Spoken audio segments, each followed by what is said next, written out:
Ketika saat anak wisuda, nah, paling berkesan sih. Dia itu udah mulai mengerti kayak apa ya, sangat ekspresif. Dia itu sebelumnya tuh nggak tahu tentang kayak belajar menulis, mengaji, tapi dia itu sudah mulai paham gitu loh. Sudah 1 tahun itu sudah mulai paham, mengerti cara mengekspresikan, nggak boleh menangis kalau ditinggal ibunya, kalau gitu kan. Nah, sekarang tuh udah mulai mengerti gitu loh, sudah mulai paham belajar sama bu guru itu bagaimana, harus manut sama bu guru kayak seperti itu.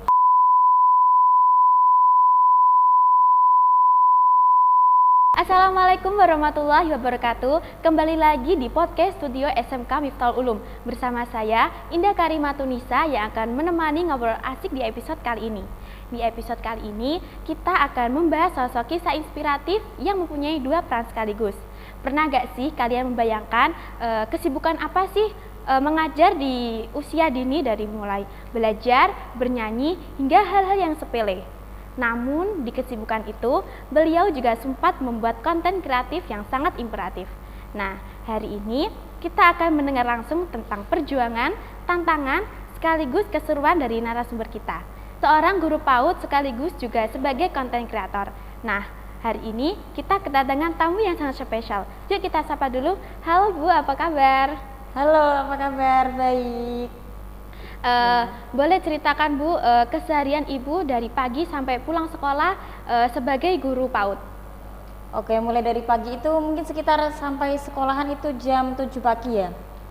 Nah, sampai sekolahan itu kita tuh harus menyambut murid, apalagi murid PAUD ya, itu harus dengan ramah. Halo, selamat pagi ganteng, cantik. Hari ini belajar sama bu guru ya. Hari ini kita belajar bermain sama bu guru, sama teman-teman. Nah, setelah itu mungkin sekitar jam berapa ya? Jam 7 sampai jam 8 itu kita mengaji atau membaca itu sampai jam 8. Nah, di sambil mengaji dan membaca itu ada yang membaca, mengaji, terus teman-teman yang lain yang tidak membaca itu bisa sambil bermain, bisa sambil pokoknya boleh sambil bermain gitu loh. Tapi kita sebagai guru itu tidak hanya fokus dengan satu murid yang membaca dengan guru itu saja, tapi mata guru ini harus jelalatan lihat muridnya itu. Kalau anak PAUD kalau main itu kan nggak lihat sikon gitu loh, kadang ada yang manjat, kadang ada yang nyawat-nyawat temennya gitu loh. Nah, kita tuh harus nggak boleh manjat-manjat seperti itu ya, manjat-manjat seperti itu bahaya, oke?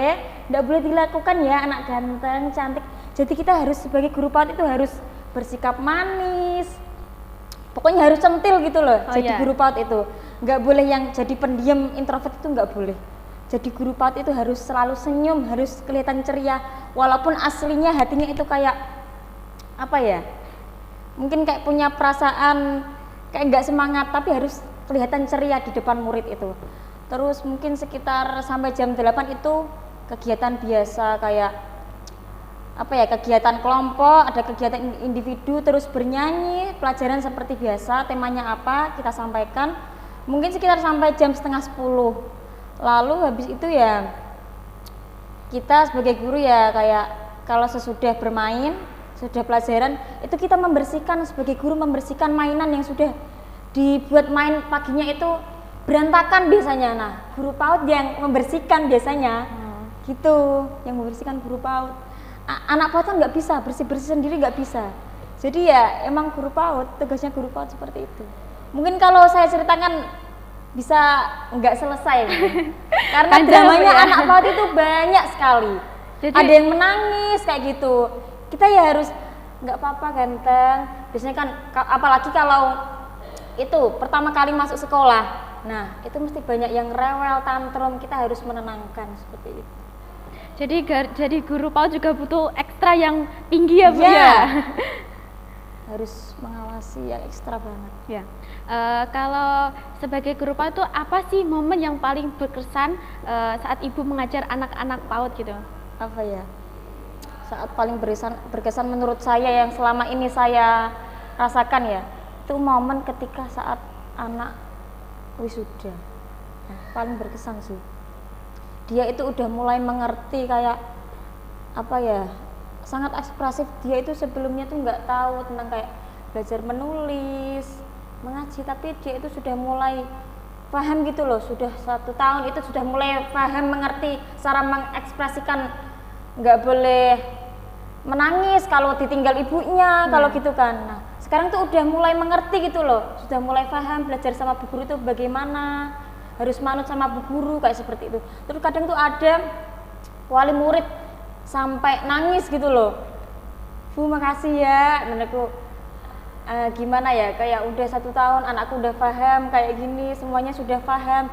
Terus sampai kayak anak saya sudah dapat ranking juga Bu, nggak nyangka gitu loh, sudah kayak tumbuh dewasa dengan baik gitu loh, kayak gitu. Momen paling berkesan kayak gitu. Terus kadang ada murid yang udah 1 tahun tapi bu guru aku kangen, pengen diajar bu guru lagi gitu loh, kayak merasa nyaman gitu loh. Gitu, mungkin paling berkesan kayak gitu. Kan banyak orang bilang kan jadi guru PAUD itu kebanyakan banyak main-mainnya ya kan Bu ya. Nah gimana sih aslinya tantangan pekerjaan ini? Tantangannya kayak kalau ada murid lagi tantrum, tapi tantrumnya itu enggak yang tantrumnya itu kayak apa ya, main gedor-gedor pintu sampai merusak fasilitas. Mungkin pernah saya. Itu pernah Bu? Pernah. Pintu sampai digedor-gedor itu kayak apa ya, mainan itu dirusakin semuanya gitu loh. Kayak tantrumnya itu kayak aduh, kayak masih gitu. Anak-anak gitu ya, makanya kayak masih anak-anak ya. Ya memang saya maklumi, tapi ya kita harus senyum, nggak boleh ya ganteng. Kita apa ya, ngandaninya istilahnya itu pelan-pelan aja gitu loh. Nggak boleh kita kayak langsung dengan kekerasan, itu nggak boleh. Kita itu ngajar anak itu sesuai apa ya, sesuai moodnya gitu loh. Wong sing alusan diajari alusan, wong sing apa ya sangat aktif, kita ya harus sesuai moodnya itu kita layani sesuai moodnya gitu loh. Wong sing alusan kok dikeras, nggak boleh gitu. Jadi sesuai mood gitu ya? Iya, sesuai apa ya, karakter anak. Gitu. Nah kalau dunia digital, awal mulanya gimana sih Bu kok bisa terjun di dunia digital gitu? Gimana ya? Kayak mungkin saya udah alay dari lahir mungkin ya. Mungkin sih alay dari lahir, kayak ya kayak apa ya? Awal mula jadi konten kreator itu mungkin ya kayak joget-joget JJ biasa aja gitu. Terus kayak saya mulai tertarik kayak skincare gitu loh. Mulai tertarik skincare itu mulai ngajar mungkin ya. Nah, mulai ngajar itu sudah mulai tertarik dengan skincare. Terus kayak awal konten saya itu di skincare itu masker organik sama apa ya, sunscreen. Nah itu saya buat konten aja yang sepunya saya aja, nggak melulu harus beli semuanya gitu. Nah mulai dari situ aku kontenin, terus apa ya, mulai berkembang, muncul GMV-nya, ada keranjang kuningnya sih. Nah itu mulai menghasilkan. Nah seller itu otomatis tahu konten yang menghasilkan itu yang mana. Nah konten yang menghasilkan itu yang mana, seller itu terus menghubungi saya, Kak, konten kakak ini menghasilkan, gimana kalau kakak saya kontrak, saya kirim skincare lagi gitu.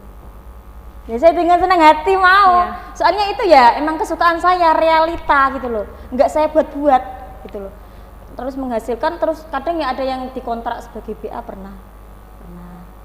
Terutama Oh My Skin, halo Oh My Skin, Oh My Skin sama Noira juga. Itu produknya bagus banget dan saya real memakainya sendiri. Jadi pakai sendiri? Iya pakai sendiri, emang awalnya suka dan saya memakainya sendiri gitu.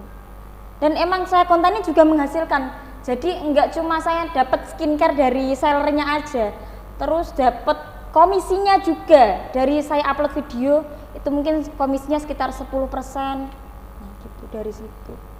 Kan Bu kan pertama kali bikin konten kan skincare, apa joget-joget itu. Nah waktu viral itu gimana sih respon orang-orang melihat video itu? Responnya? Iya. Saya nggak expect sih, nggak tahu responnya gimana ya. Mungkin kalau wali murid ya, kadang ada yang komen gini, semangat bu guru cantik gitu, kayak gitu. Terus kadang ada yang tanya-tanya, Bu, kalau berjerawat itu dikasih apa sih? kayak kadang ada yang tanya-tanya seperti itu. Selama ini kalau ada yang menghujat, enggak pernah ada sih. Enggak ada. Mungkin ada, tapi saya Dibawa nggak tahu, enjoy aja gitu ya, nggak Mbak, tahu ya? mungkin ya, nggak tahu saya. Saya ambil positifnya saja gitu. Oh ya. Tuh, saya pikir yang positifnya aja, yang negatif mungkin nggak saya pikirkan, nggak ngaruh buat hidup saya. Yang negatif nggak pernah saya pikirkan. Apakah ide-ide konten ibu itu terinspirasi saat mengajar anak-anak atau memang punya ide sendiri itu, Bu? Apa ya, mungkin karena suka ya, karena itu memang dunia saya suka seperti itu. Jadi ya mengalir apa adanya aja, gitu. Mengajar anak kecil itu kan butuh apa sih ekstra yang tinggi kan, Bu ya? Iya. Nah, bikin konten juga butuh kreativitas. Bagaimana sih cara ibu membagi waktu keduanya itu?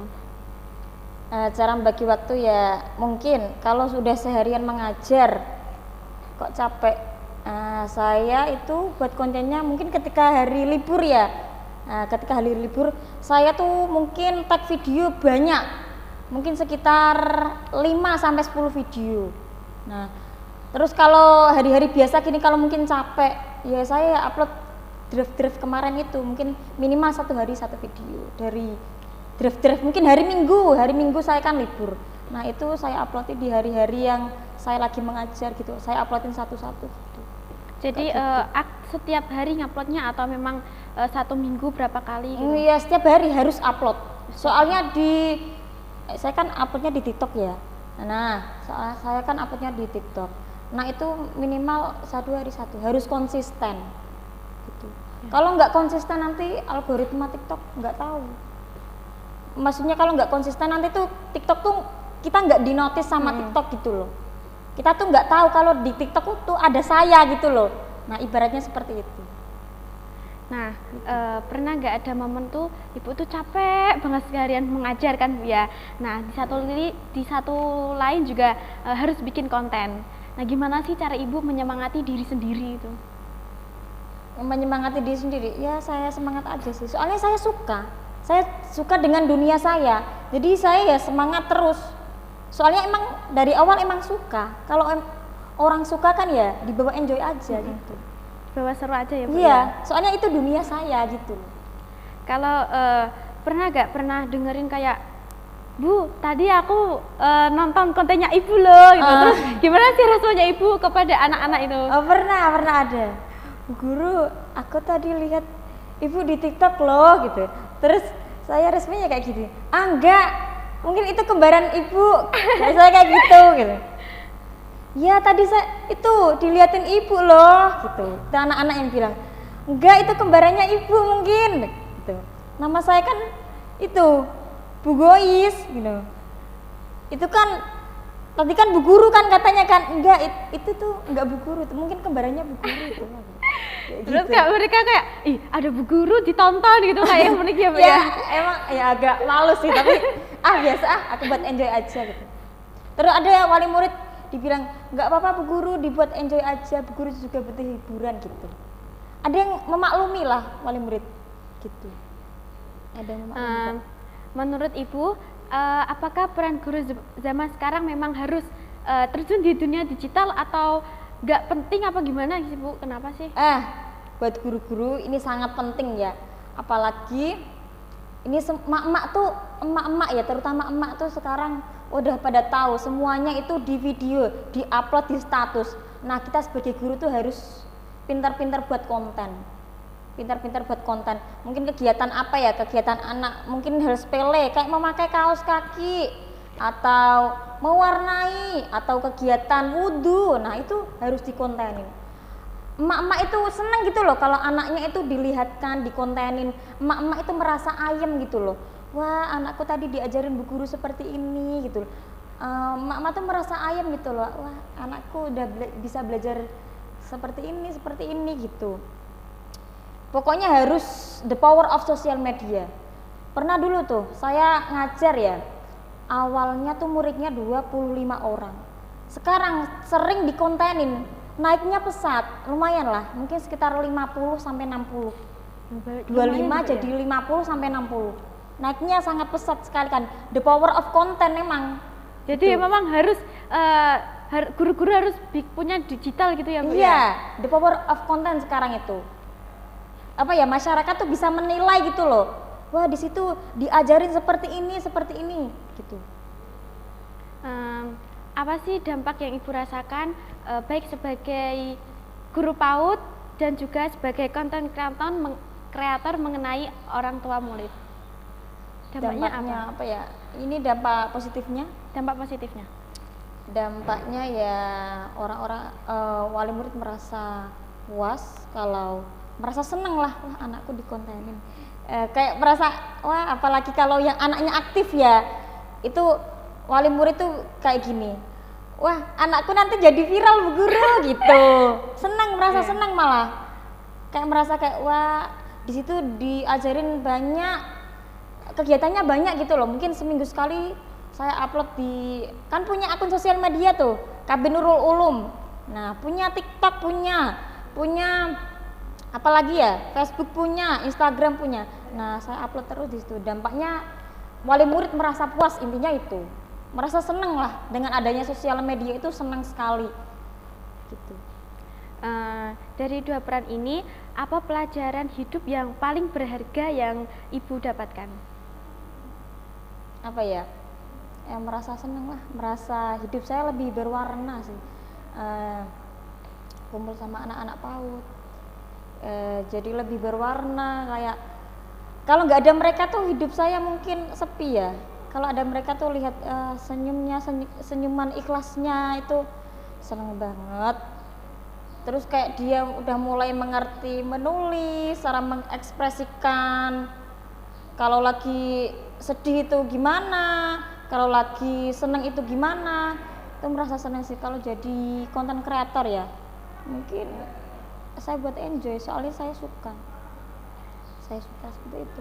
Jadi nggak berarti jadi guru PAUD itu tuh memang nggak seburuk orang yang mereka pikir ya Bu ya. Jadi buat happy aja, enjoy aja gitu. Apa pesan buat Ibu, buat guru-guru yang ingin terjun di dunia digital tapi beliau masih ragu-ragu? Jangan ragu-ragu lagi. Sekarang tuh the power of sosmed, bunda-bunda, bu guru atau bapak ibu guru harus punya TikTok, harus punya Instagram. Nanti tuh itu tuh kayak istilahnya kayak promosi. Nah, kalian tuh bisa promosi lewat the sosial media itu. Jadikan itu sebagai promosi lah. Kita tuh nggak perlu susah-susah apa ya, susah-susah. Dulu kan sebelum ada HP kayak gitu kan, dulu tuh saya pernah diceritain sama apa ya, guru yang zaman dahulu lah, Mbak, dulu tuh kalau cari murid susahnya minta ampun, sampai itu ke rumah-rumahnya warga kayak gitu, sampai kayak dibilang ngemis murid gitu loh. Nah, sekarang itu nggak usah capek-capek seperti itu. Sekarang tuh udah murid tuh dikontenin aja, dibuat video, terus nanti diupload di TikTok, Facebook, Instagram. Nah, orang-orang tuh akan menilai sendiri. Orang-orang tuh akan menilai sendiri. Wah, di sana ternyata bagus ya, gitu. Banyak yang minat ya Bu ya, gara-gara di dunia digital itu. Iya, banyak yang minat malah, the power of social media. Kira-kira itu makin tekan Bu Gais kan sekarang kan terjun di dunia digital kan Bu ya. Iya. Nah, berarti muridnya di sana juga makin banyak gitu. Iya, makin banyak. Malah yang dari luar desa itu banyak sekali. Kebanyakan tuh malah dari murid luar desa atau luar kecamatan itu banyak, Mas. Mungkin dari luar kecamatan mungkin sekitar 70% malah. Dari desa itu malah 30% sendiri. Yang minat tuh malah dari sosial media mungkin. Gitu. Suka kalau anaknya dikontenin itu suka. Nah, gara-gara gitu. Konten Ibu jadi minat yang masuk ya Bu ya. Kalau bicara soal harapan, baik sebagai guru PAUD maupun konten kreator, apa yang ingin Ibu capai ke depannya? Jadi orang yang bermanfaat buat orang-orang di sekitar, bisa itu dulu sih, bermanfaat buat orang-orang di sekitar aja. Kadang Ibu Cukup pernah down gak sih kayak bilang orang tua murid kayak bilang gimana sih Bu kok anak saya kok jadi gini-gini gitu, pernah nggak ada kayak gitu? selama ini belum pernah sih, belum pernah yang kayak gitu, nggak pernah, belum pernah selama ini. Mungkin. Cuma kalau ini pengalaman buruk ya, enggak buruk sih, cuma sebagai apa ya, komentar di grup pernah kayak gini, Bu Guru, anakku liatin dong, kok nggak pernah muncul di kamera gitu. Nah itu tangan-tangan buat saya, semua itu harus saya video satu-satu mungkin ya. Mungkin kan ada murid yang mau di video malah naik ke meja, naik lemari kayak gitu, mau dikontenin Mas, hal seperti itu harus dikontenin. Kan anak yang apa ya, aktif, lagi membuat apa saya kontenin gitu sih. Mungkin komentar yang kayak gitu, Bu itu dong anakku di video dong Bu, nggak pernah kelihatan di kamera gitu loh. Kadang kayak gembes gitu loh. Gitu. Padahal anaknya sendiri nggak mau ya Bu ya. Iya, nggak mau di konten, kayak ya bukannya nggak mau ya. Anaknya itu malah manjat-manjat gitu loh. Mau aku kontenin, manjat-manjat, anaknya manjat-manjat aku kontenin gitu loh. Kan nggak mungkin. Kita kan harus memperlihatkan itu yang anak-anak itu yang aktif gitu loh. Sedang membuat apa gitu. Itu kan contoh yang tidak baik sih, manjat-manjat masa harus diviralin. Kan nggak baik hal seperti itu ya kan? Iya. Mungkin hal itu sih. Kira-kira ibu ini masih sekolah atau maksudnya kuliah atau memang fokus ke dunia peran ini?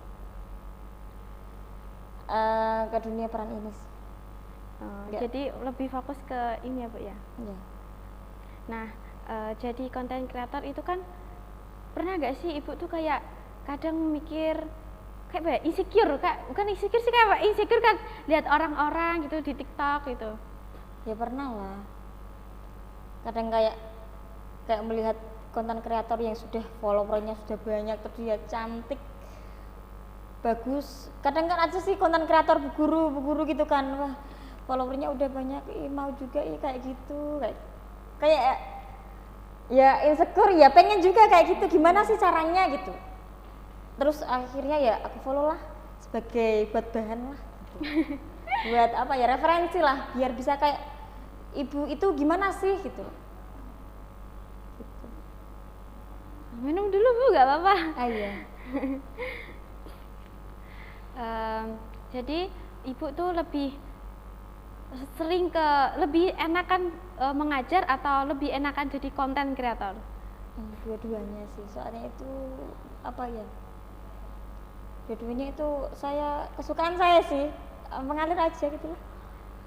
Seneng keduanya itu, dua dunia itu tuh kalau nggak ada itu ya mungkin hidupku sepi sih. Soalnya emang udah suka di dunia itu, ada anak-anak gitu ya, ada anak-anak, iya. Kalau nggak ada mereka tuh kayak hampa mungkin penyemangat saya gitu ya. Jadi penyemangat ya.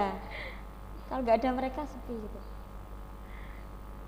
Kalau konten kreator ya emang udah suka dari dulu, emang udah alay dari dulu gitu loh. Tapi malah jadi sumber rezeki ya Bu ya, makin kesini makin jadi ya, dapat penghasilan. Alhamdulillah. Kata itu kan ibu apa jadi apa? Omay Skin. Iya. Omay Skin sama Noira. Nora itu ibu emang dapat apa sih namanya sih? Kayak di tag apa sih Kak? Ibu tuh pertama bikin skincare-nya tuh memang dari diri sendiri atau memang disuruh sama mereka? Awalnya emang saya udah punya sendiri. Emang itu kan Oh My Skin, ini yang Oh My Skin ya saya ceritain ya. Ya Oh My Skin itu punya kakak kelas saya itu di Pati, di MA Raudatul Ulum. Halo Mbak Diana. Nah itu dulu tuh aku kayaknya ini punya kakak kelas saya sih. Aku mau belilah, terus cocok gitu loh. Cocok, terus aku pakai, ternyata cocok. Terus aku kontenin juga masuk, terus malah itu tawarin jadi BA. Tapi itu yang nawarin jadi BA ya timnya, bukan yang Mbak Diananya, itu enggak. Timnya, tim kreatifnya, tim konten kreatornya. Mau enggak saya jadiin BA gitu. Saya perpanjang nih BA-nya gitu. Terus kalau Noira mungkin apa ya? Kalau Noira mungkin dikontrak. Kontrak. Jadi langsung enggak dikontrak. Nah, kalau cerita gimana sih awal mula perjalanan ibu jadi seorang guru PAUD? panggilan hati mungkin ya, panggilan hati. Iya, mungkin panggilan hati kayak merasa apa ya, saatnya apa ya, dekat apa ya, sebagai pelajaran hidup lah. Saya kan belum menikah ya, saya belum menikah. Ya silakan coba.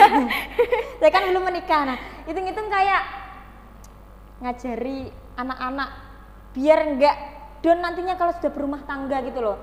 Biar enggak down nanti kalau sudah berumah tangga. Nah, itu ngajarilah gimana sih caranya sebagai ibu yang baik gitu loh. Kayak menganggap mereka tuh anak saya sendiri gitu loh. Gimana sih jadi ibu yang baik gitu. Ngajari mereka. Mungkin awal-awal tuh ya, kan belum pernah jadi ibu ya. Awal-awal mungkin agak sedikit shock, mungkin ada sedikit shock. Karena yang belum pernah jadi ibu, tapi kita dituntut harus mengerti karakter mereka gitu loh. Kita dituntut untuk mengerti karakter mereka, lama-kelamaan ya enjoy aja. Aku buat apa ya, pelajaran hidup lah. Aku buat pelajaran hidup gitu loh. Lama-lama enjoy, terus suka malah gitu. Oh, kira-kira sudah berapa lama Ibu jadi seorang guru PAUD? 3, jalan mau 3 tahun? Iya. Lama ya Bu ya? Ada tantangan lain nggak sih Bu? Maksudnya nggak di anak-anak PAUD ada pekerjaan atau apa tantangannya gitu? Tantangan maksudnya sebagai guru PAUD? Iya. Tantangan sebagai guru PAUD? Kayak tantangan awal mulanya gitu loh Bu. Jadi guru PAUD kan butuh tenaga ekstra kan? Iya. Nah, tantangannya selain mengurusi anak PAUD itu apa aja? Apa ya? Nggak ada mungkin. Jadi di sana enjoy semua ya Bu ya guru-gurunya. Iya. Oke. Jadi guru PAUD ya enjoy aja, soalnya udah apa ya, keseharian saya emang itu, malah sebagai pelajaran hidup saya. Kalau nggak ada cerita kayak gini saya nggak ngerti gitu loh, cara nge-treat anak yang karakternya orang yang bandel saya hadapi dengan apa, orang yang sing alusan saya hadapi dengan apa. Lama-lama saya tahu karakter anak, semua anak itu saya tahu gitu loh. Jadi harus sesuai saya treat yang bagaimana itu saya memahami lewat situ. Oke. Ibu kan pernah jadi kan sekarang juga jadi konten kreator kan Bu ya. Nah, jadi konten kreator itu perjalanannya itu gimana ya Bu? Kayak emang dari dulu ibunya tuh suka bikin konten atau emang kayak nganut tren gitu? Apa kayak lihat-lihat orang pengen kayak mereka gitu, ngikut-ngikut tren? Awalnya emang suka, terus kayak wah TikTok mulai rame nih gitu. TikTok mulai rame nih. Wah, ikut aja lah di TikTok. Ngikut gitu. juga ya Bu ya? Ikut gitu lah. Kayaknya lagi rame nih di TikTok gitu loh. Tapi ya emang suka dari dulu udah buat TikTok, tapi ya buat main-main aja lah gitu. Terus sekarang kan TikTok kan ada fitur keranjang kuning. Nah, itu bisa menghasilkan lewat situ. Dan sekarang TikTok itu ada fitur TikTok Go. Nah, ini lagi baru-baru nih, TikTok Go. TikTok Go tuh kayak gini sistemnya. Kita misal nih ke Gori, ada Roti O, kamu tahu kan? Iya, yang tahu, lagi rame itu. Nah, itu di video aja. Di video. Terus itu nanti kamu video terus tag lokasi Roti O Gori. Nah, itu nanti kamu dapat komisi loh. Cuma videoin aja. Dapat komisi dari sananya? Iya, dari dapat komisi dari sananya. Cuma gitu aja. Itu namanya TikTok Go. Cuma video tag lokasi nanti dapat komisi. Gitu. Gampang. Jadi TikTok tuh sekarang tuh semakin canggih, manfaatnya tuh banyak sekali. Jadi nggak melulu kita pikir apa ya, kadang kan ada orang yang mandang TikTok tuh apaan sih, orang joget-joget gitu. Nggak menghasilkan, nggak faedah. Padahal kan nggak dilihat dari sananya saja. Ada kegiatan positifnya loh di TikTok itu. Bisa dibuat cari uang, bisa di situ, nggak hanya joget-joget aja. Gitu ya. Jadi jangan dipikir negatifnya. Positifnya tuh banyak sekali loh. Gitu. Berikan pesan-pesan buat teman-teman buat nggak boleh pantang menyerah, terus masih usia muda harus mengejar cita-citanya itu loh, Bu. Gitu. Semangat buat ini audiens saya yang apa maksudnya? Ini buat pemirsa yang nonton seusia yang nonton aja ya. Iya. Semangat buat apalagi buat remaja-remaja yang mungkin baru lulus sekolah atau lulus kuliah. Nah, kalian itu harus semangat, dunia kalian tuh masih panjang. Kita harus merintis karir mulai dari sekarang. Jangan sampai tuh kalian kayak udah umur 25 kamu udah bingung mau ngapain. Padahal usia 25 tuh usia matang-matangnya. Usia matang-matangnya kamu tuh udah bisa mencapai apa aja gitu loh. Jadi apalagi usia kamu mbaknya berapa? 17 tahun. 17 tahun ya. Nah, itu usia paling bagus tuh kalau mau buat misalnya mau buat konten ya. Nah, di usia kamu yang sekarang aja. Sekarang banyak loh mbak-mbak itu, mbak-mbak yang seusia SMA SMK tuh banyak yang jadi konten kreator di TikTok tuh banyak loh sekarang loh. Itu misalnya kayak beli skincare, sunscreen mungkin ya. Kalau anak sekolah mungkin sunscreen dulu sih.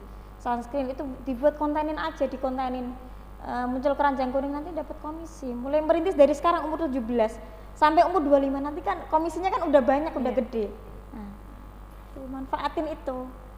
Di usia muda tuh merintisnya tuh harus ekstra. Nanti kalau udah usia tua tuh udah tinggal ngunduh aja istilahnya gitu. Gitu. Kalau mau merintis di usia muda aja. Jangan udah umur 25 ke atas udah bingung mau ngapain ini, mau ngapain gitu. Jadi manfaatkanlah usia muda kalian. Gitu. Jadi mulai berkarir sejak muda ya, Bu? Iya, apalagi sejak udah usia 17 tahun ini. Itu usia paling bagus sih buat merintis karir. Ya. Jadi HP tuh enggak melulu buat buat status alay-alay yang enggak faedah. Misalnya buat status JJ TikTok itu ya cantumin lah keranjang kuning biar bisa buat menghasilkan gitu loh. Gitu. Semangat buat mengejar cita-cita. Gitu. Oke, jadi buat teman-teman semua jangan pantang menyerah ya. Contoh sama ini Bu Gois, walaupun masih muda, beliau ini sudah berkarir sejak muda ya. Oke. Terima kasih buat penonton yang sudah mengikuti kami sampai selesai. Terima kasih juga buat Bu Gois sudah memberikan pengalaman dan motivasi di podcast ini. Ya, sama-sama. Saya Indah Karimatunisa pamit undur diri. Wassalamualaikum warahmatullahi wabarakatuh.